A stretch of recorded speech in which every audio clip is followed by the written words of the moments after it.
नमस्कार बच्चों, मैं राजेश कुमार मीणा, सहायक आचार्य इतिहास, राजकीय महाविद्यालय अटरू। बच्चों,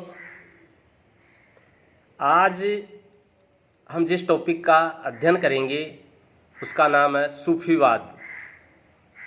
अक्सर प्रश्न पूछा जाता है कि सूफीवाद से आप क्या समझते हैं, इसके मुख्य उपदेश क्या है, या फिर पूछा जाता है सूफीवाद के बारे में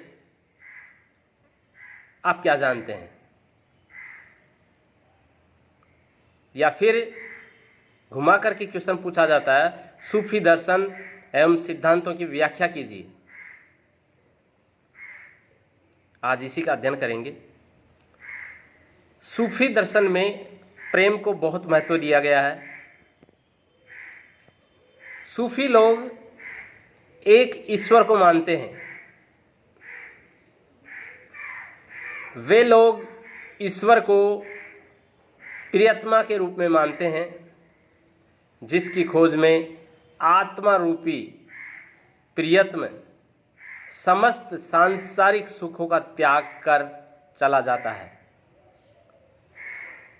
साधक को चरम लक्ष्य की प्राप्ति के लिए इश्क रूपी मार्ग का अनुसरण करना पड़ता है। इनका विश्वास है कि ईश्वर अमर है, सौंदर्य है तथा उसकी प्राप्ति प्रेम संगीत से की जा सकती है। अतः इस धर्म में प्रेम और संगीत को अधिक महत्व दिया जाता है। सूफी मत के सिद्धांतों का विवेचन निम्नलिखित बिंदुओं के रूप में किया जा सकता है। निम्नलिखित सिद्धांतों के रूप में किया जा सकता है। पहला, सूफी धर्म में गुरु का अत्यधिक महत्व है। गुरु पथ प्रदर्शक के रूप में अपने ज्ञान रूपी दीपक से मार्ग दिखाता है और शिष्य को अभिष्ट लक्ष्य तक पहुंचाता है। गुरु की सेवा शुश्रूषा से साधक को विश्वास हो जाता है कि वह सन्मार्ग का पथिक हो गया है। दूसरा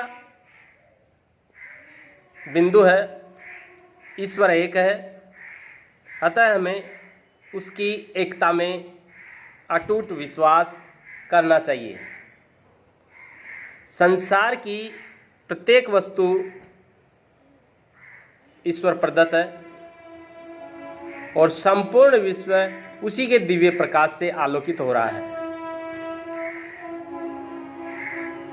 सूफी मत में एकत्व से तात्पर्य अद्वैत भावना से है, जिनमें मैं और तू में कोई अंतर नहीं रहता। ईश्वर सौंदर्य में है। तीसरा बिंदु है ईश्वर सौंदर्य में है और प्रेम के द्वारा ही इसको प्राप्त किया जा सकता है। ईश्वर ने अपने ही सौंदर्य पर मुग्ध होकर अपने को प्रदर्शित किया है।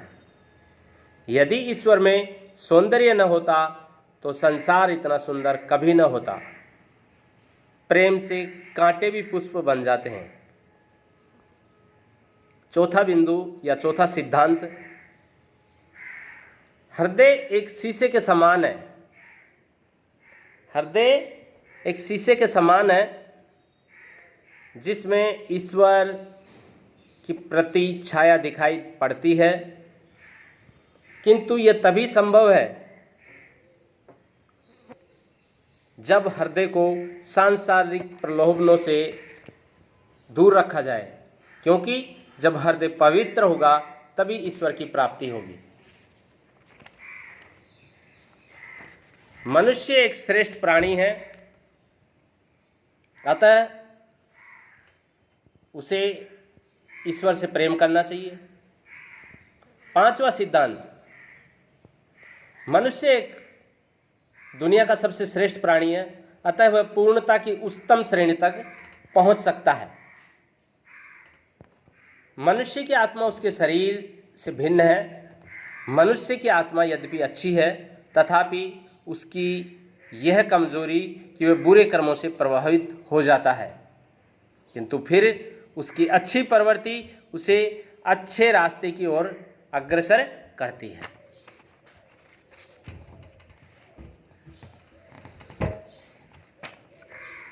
छठा सिद्धांत, यदि मनुष्य कर्म अच्छे करता है तो उसकी मृत्यु उसे ईश्वर के समीप ले जाएगी।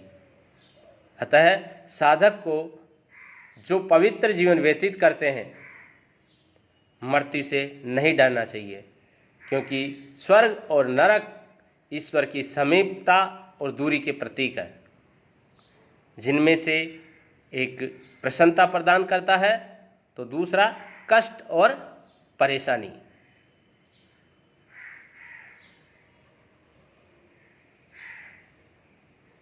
धन्यवाद बच्चों।